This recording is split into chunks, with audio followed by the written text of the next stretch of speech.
After writing my account of a horrific experience I had when I was 8 years old, you can find the other video linked on screen now, many have encouraged me to speak about the aftermath. I've been hesitant to do so, as I felt unsettled since I broke my silence. Sleep has not come easy these last few nights.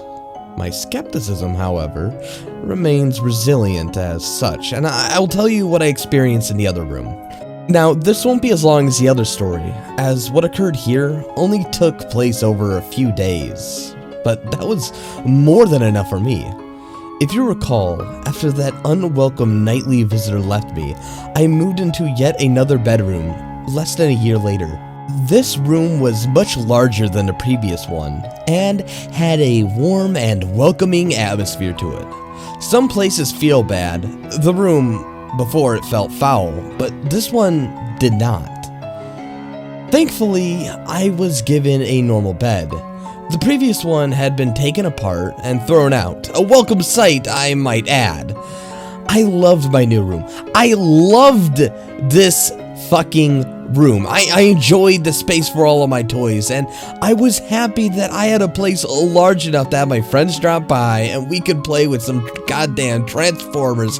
Oh my god, it was one of the best things ever. But most of all, I was relieved to just be out of that uneasy, foreboding part of the house. On the first night, I slept more soundly than I had done for a long time. Of course, I still moved my bed several feet from the wall. I told my mother and my friends that I like to use the gap between my bed and the wall as a hiding place when we were playing. I awoke the next day feeling refreshed and relaxed. As I lay there watching some of my favorite cartoons on a small portable television, I noticed something odd. An old, dark brown armchair, which had always been there, sat a foot away from my bed, large and looming.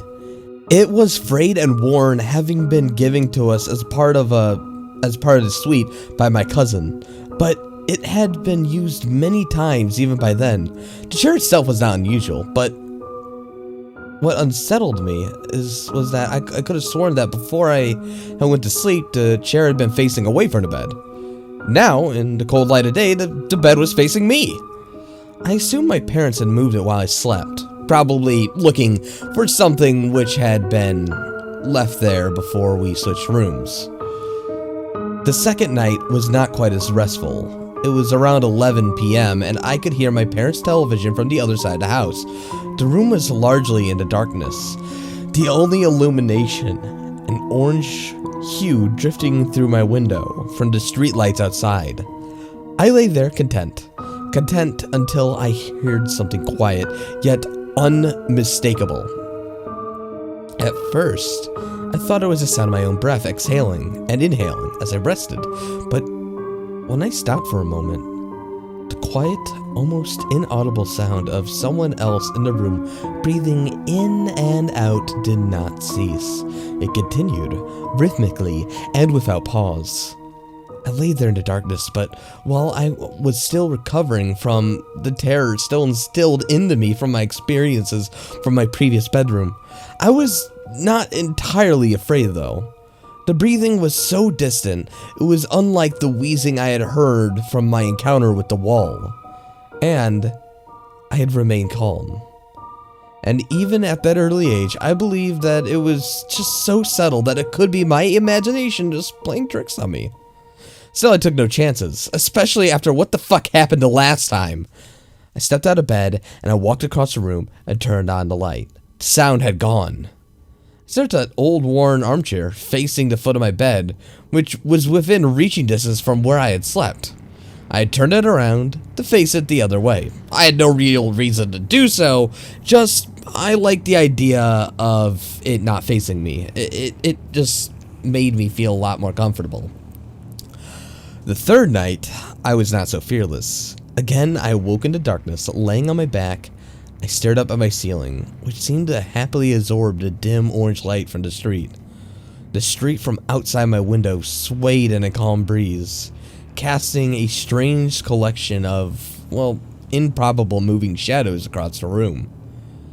I could hear something, but the long distant hum of the city's night traffic kind of lulled me into a state of, well, dizziness, if I were to say anything. But just as I begun to drift back into sleep, I heard it. A creak from the bottom of my bed, as if something had been moved or shifted its weight on the floor. I raised my head, peering through the darkness, but I saw nothing strange. Everything sat just as it did throughout the day. Nothing was out of place. I cast my gaze around the room, some comics on the floor, a few boxes which still had yet to be unpacked, the armchair unmoved, still facing away from the bottom of my bed. There was nothing sinister here, but why was I so afraid? I mean, I was fully awake. Glancing over at my television, considering whether or not to enjoy some late-night TV. I'd have to keep the volume low, of course, because my older brother would hear it in the next room, and no doubt would tell me to switch it off. Just as I sat up fully in my bed, I heard it again. A low creak, accompanied by a sound, the sound of the slightest movements. I looked up again at the room. The dim orange shadows cast by the leaves hanging in my window were now taking a more menacing form. I still saw no reason to be afraid.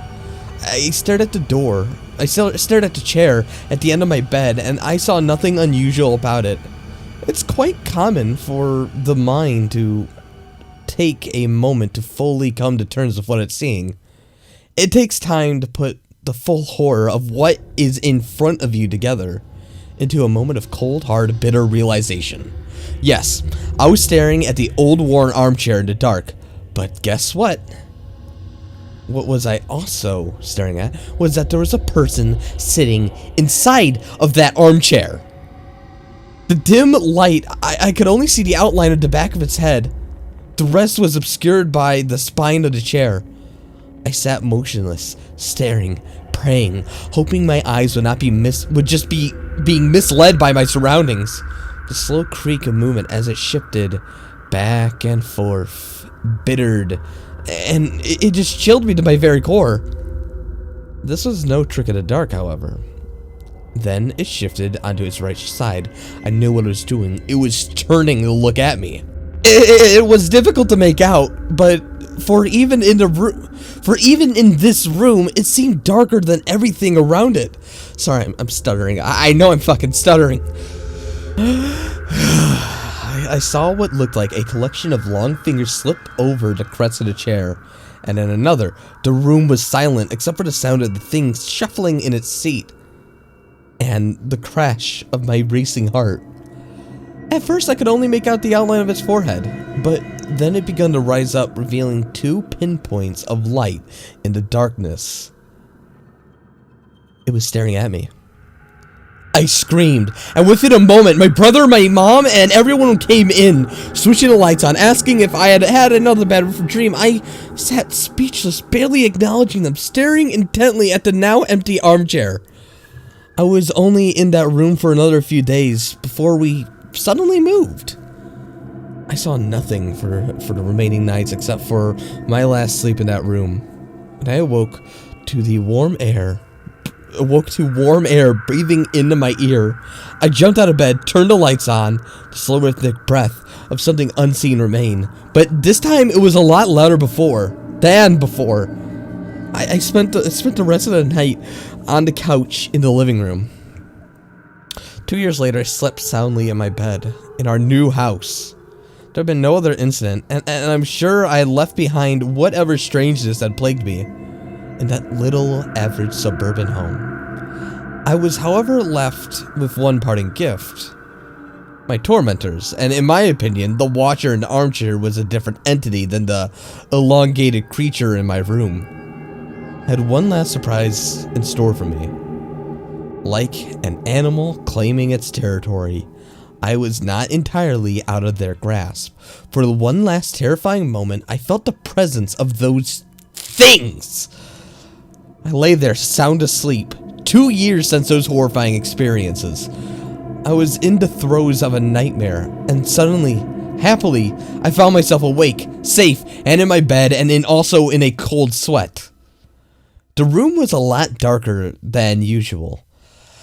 I breathed a sigh of relief.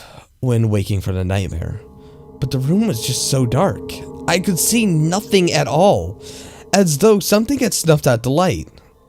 I chuckled myself, realizing that I must have pulled my blanket up over my face while sleeping. The cotton blanket felt cool against me, but the air was just a little too warm, almost stifling. Just as I was about to remove the blanket for some air, I heard it. I heard it for the last time, the rhythmic breathing of the watcher at the end of my bed.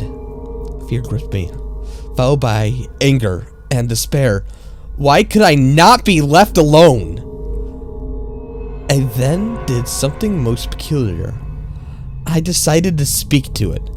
Perhaps this thing did not mean to harm me. Perhaps it was unaware of the terror that it caused. Surely a young boy deserves some mercy. As the breathing grew louder and closer, I began to cry. I could feel its presence on the other side of the blanket, its breathing hanging over me like a stagnant wind. Though, through tears, I managed to utter 2 words. 2 words, which surely would put an end to all of this. Please, stop. The breathing began to change and become more animated, quicker somehow. I could hear some shuffling next to me, standing close by. The breathing then moved, first back to the foot of my bed, then suddenly across the room, through the door, into the hallway, and then gone. Half crying, half elated, I lay still in the darkness, my face still covered by the blanket.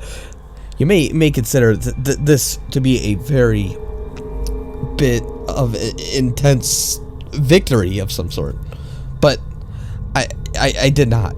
If those things are real, I knew now beyond of a shadow of doubt that their intentions were not misconstrued.